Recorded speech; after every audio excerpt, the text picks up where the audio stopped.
Mira, hay algunas razones de esta popularidad, ¿no? Y algunas de las que te puedo así decir es que él ha aprovechado una aparente contraposición a los políticos y a los partidos tradicionales que poco o nada realmente hicieron por hacer reformas económicas y atender las necesidades de los más pobres, que indudablemente había muchos en este país. Otra de las razones es que indudablemente él tiene mucha elocuencia para transmitir el mensaje de que su gobierno sí se preocupa por los pobres, ¿no? Pudo llegar a hacer llegar ese mensaje y culpar, por supuesto, ya sea a los Estados Unidos, a la partidocracia, a los medios de comunicación, etcétera. Ha escogido algunos de estos a quienes culpable, pero lo ha podido transmitir y llegar a la gente, ¿no? Y a establecer una constante confrontación con los grupos económicos que por mucha gente ha sido vista como que era culpable de los problemas que tenemos en el Ecuador. Otra de las grandes razones, que alguna gente lo pone en primer lugar realmente, es el aumento del gasto público, ¿no? Respaldado por un precio de petróleo alto y por un cobro de impuestos mayor, cada vez mayor. Las recaudaciones, precisamente en el periódico de hoy, dice que se han aumentado las recaudaciones de impuestos en un 177%. Entonces tú puedes imaginar, eso es dinero que se ha sacado de los ecuatorianos para llevar al gobierno a que utilicen en sus propios programas y deseos y políticas. Además de que el endeudamiento con los chinos también es un elemento muy importante dentro de todo este, del gasto del gobierno. Estamos ya con unas deudas anticipadas de petróleo y muchas otras inversiones que han venido los chinos a unas tasas de interés muy más grandes que las que podemos obtener en otras partes. Entonces, todo esto le ha dado mucho dinero al actual gobierno, ¿no? Ahora te puedo decir que él realmente llegó como un completo desconocido. Rafael Correa era un outsider, un profesor universitario, nunca ha tenido ninguna experiencia empresarial, no sabe lo que es manejar un negocio. Entonces, y su función pública fue un fugaz paso por el Ministerio de Economía en el gobierno de Alfredo Palacio, que de todas maneras en ese corto espacio de tiempo ya se evidenció quién era, porque una de las cosas que eliminó inmediatamente fue un fondo que se estaba haciendo, precisamente un fondo de ahorro para en las épocas de problemas económicos por los altos precios del petróleo. Él lo eliminó. Desde ese momento ya nosotros sabíamos que él era un gastador compulsivo, por decirlo menos. Ahora, indudablemente es un tipo carismático, ¿no? Él supo aprovechar, como te digo, todos estos vacíos de liderazgo que había en el 2005, capitalizar a su favor el afán de cambios que la población demandaba, ¿no? Aunque esos años nosotros estábamos dolarizados y empezábamos a salir adelante, ¿no? La economía, la estabilidad monetaria, pero él se ganó este afecto popular, nosotros no teníamos otros buenos candidatos y así se nos encaramó y aquí lo tenemos y después de los primeros 2 años, cuando él, entre sus promesas fue de cambiar la constitución, entonces él lo logró volverse a 4 años más y por eso es que ha tenido los 6 años y ahora pues planea otros tantos más para desgracia de nuestro país.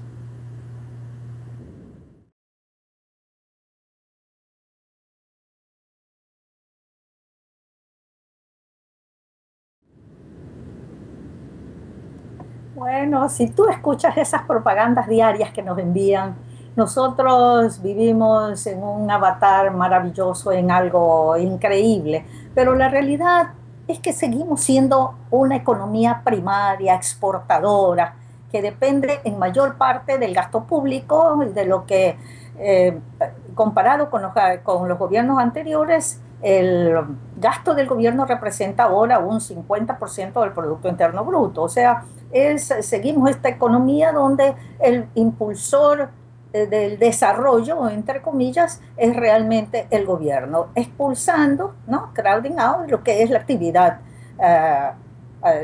privada, ¿no? Entonces, realmente hemos retrocedido en la historia, entre los 70 y los 80, en ese proceso de sustitución de importaciones que ya se demostró que es un fracaso y, y que como parte de todo este programa es una constante restricción al libre comercio de los habitantes ecuatorianos, de los ecuatorianos con los otros países. Nos Pregúntate nomás, ¿cómo puede un país en estos momentos de su historia estar restringiendo tanto el comercio? Es una contradicción, ¿no? Ahora sí se habla mucho, y especialmente el gobierno hace mucho énfasis en la reconstrucción de vías, carreteras, porque eso es lo que puede mostrar realmente, ¿no? Y que esto facilitaría la llegada de inversiones. Eso es por un lado, pero por otro lado habla contra las inversiones, no da los incentivos que atraigan realmente la seguridad jurídica que necesita para la inversión privada nacional. Entonces eso no lo hay. Entonces, por un lado habla de que toda esta infraestructura de carreteras va a permitir que vengan inversiones, cuando por otro lado, y en la realidad, no da los incentivos de apertura, de legalidad que permita que la gente quiera invertir. Y nuestras inversiones ahorita comparadas con los de Colombia y de Perú, por decirte lo que tenemos más cerca, son apenas de 550 millones de dólares, muy por debajo de estos países que están en los miles de dólares de inversión extranjera, ¿no? Entonces, este estímulo del corto plazo por este elevado gasto que hace el gobierno, claro que se refleja en altas de crecimientos de Producto Interno Bruto, ¿no? Entonces, ese fluctúa entre el 2 y el 8% del 2006 al 2012, que es el periodo que él ha gobernado, pero realmente nosotros no creemos que tenemos un crecimiento sostenido en base a políticas que fomenten la libertad económica y la empresarialidad en Ecuador. Lo contrario, mucho de esto también está apoyado por muchos empresarios. Tú sabes, siempre salen estos rent seekers que aprovechan de las oportunidades, del gasto. Entonces, sí, si tú vas a los centros comerciales, ves mucha gente comprando y todo, pero la pobreza de nuestro país, los de la gente que no van a los centros comerciales, sigue aumentando mucho. Y más que nada, el efecto es esta restricción de todas las libertades, en todos los sentidos. Entonces, nosotros no podemos decir que en estos momentos nos estamos desarrollando, ¿no?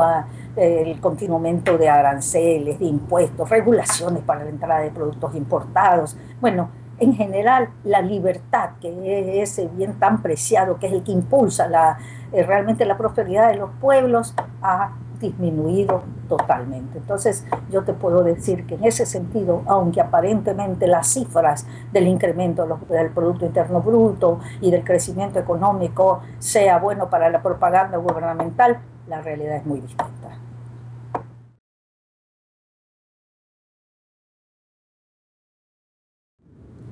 Bueno, te digo que esto podemos mirar un poquito nuestra historia. Hemos estado mucho en manos de caciques, no es una cultura que no hemos debatido ideas, propuestas, sino que todavía nos llama mucho la atención, las sonrisas, la cara, las ilusiones, no realmente ideas y propuestas serias, ¿no? Ahora, los personajes más visibles de la oposición, sobre todo en el campo político, actualmente son aquellos que tienen vinculación de alguna u otra manera con los partidos tradicionales que resultaron nefastos para la mayoría de los ecuatorianos y sobre los cuales ha hecho mucho énfasis Rafael Correa. Entonces él, a través de todos los medios de su propaganda, les ha quitado mucha credibilidad a estos partidos políticos, ¿no? Ahora, en su momento también podemos asegurar que ha negociado hacer acuerdos con los partidos de oposición, cuyos representantes han participado en la votación de proyectos de ley en la Asamblea Nacional. Entonces también ha habido falta de esa fortaleza, ¿no? Los partidos políticos se hicieron muy frágiles en nuestro país por muchas razones que sería muy largo ahorita mencionarte, ¿no? Pero han perdido la credibilidad. Los partidos políticos, entonces eso fue una de las cosas que se aprovechó mucho Correa, y entonces ahora, por ejemplo, en esta este, que vamos a elegir el 17 de febrero, tenemos 8 candidatos fraccionados, hay unos que hablan un poco más de libertad, otros como Acosta, por ejemplo, que estuvo involucrado desde los principios con Rafael Correa, también tiene su partido y se diferencia un poco, pero él asegura que lo que va a hacer es seguir completamente la constitución que hizo con Correa y que adolece para nosotros desde el punto de vista liberal es un completo fracaso.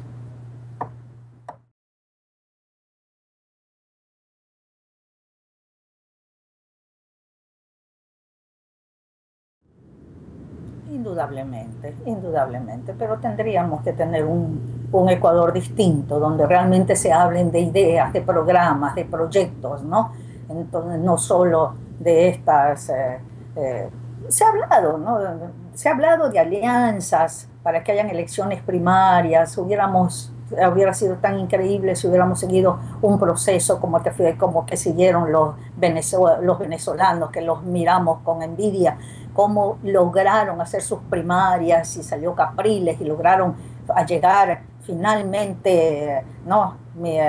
Mirándose cara a cara con Chávez. Nosotros no, estamos completamente fraccionados. Entonces, a eso se le ofrece al gobierno una gran posibilidad de que gane, especialmente porque él está, él dirige todo, el sistema electoral, el legislativo, el ejecutivo, entonces el judicial. Entonces, realmente sería un milagro si nosotros logramos no, un cambio, ¿eh? Uh -huh.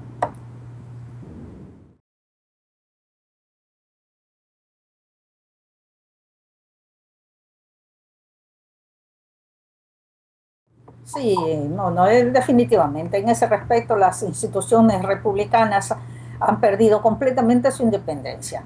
Ahora sí te puedo decir que no es solo culpa de Correa, no es el que inventó esto. Esto lo hemos tenido ya por mucho tiempo, por muchos gobiernos. Ha habido gobiernos en que con el dedo se elegían a los judiciales. Bueno, ahora se está haciendo de frente, ¿no? Digamos, se lo hacen ya con todo el desparpajo.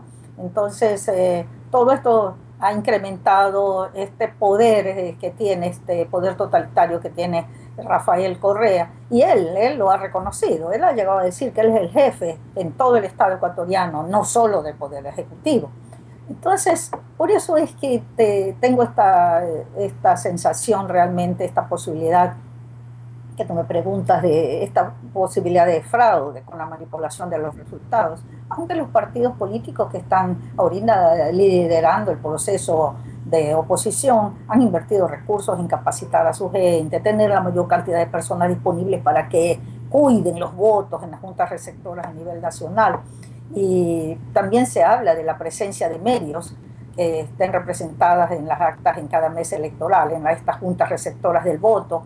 Entonces, vamos a ver, ojalá que también vengan elementos del exterior, que no sean solo los de UNASUR, que se los está llamando para que vengan a controlar, sino que sean realmente independientes y que logremos que no haya fraude electoral, digamos. Eso es, imagínate si la Asamblea, los judiciales, todos son apéndices del Ejecutivo.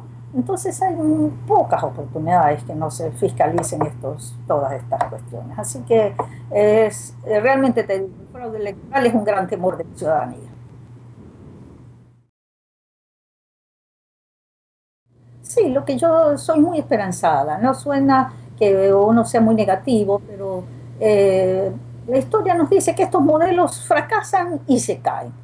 Lo único que no tenemos nosotros es una bolita de cristal para decir en qué momento este proyecto se va a terminar. No son sustentables, más tarde o más temprano fracasan, porque solo la libertad maritera y la libertad de innovar, de producir, la ética del trabajo, no de estirar la mano, que a uno le den un bono, que le regalen las cosas, sino que con su trabajo y su esfuerzo. Esa es realmente las mejores políticas sociales, son las que enfatizan esa dignidad del ser humano, de que cuando ellos reciban un salario o por su emprendimiento, sea todo este poder de compra que se recibe sea por su esfuerzo, por su dignidad, que es lo que realmente vale. Así que yo estoy segura que este no nos va a durar mucho tiempo. Quisiera decirte que sea corto tiempo, quizás no lo sea tanto, pero yo sé que esto tiene que terminar pronto.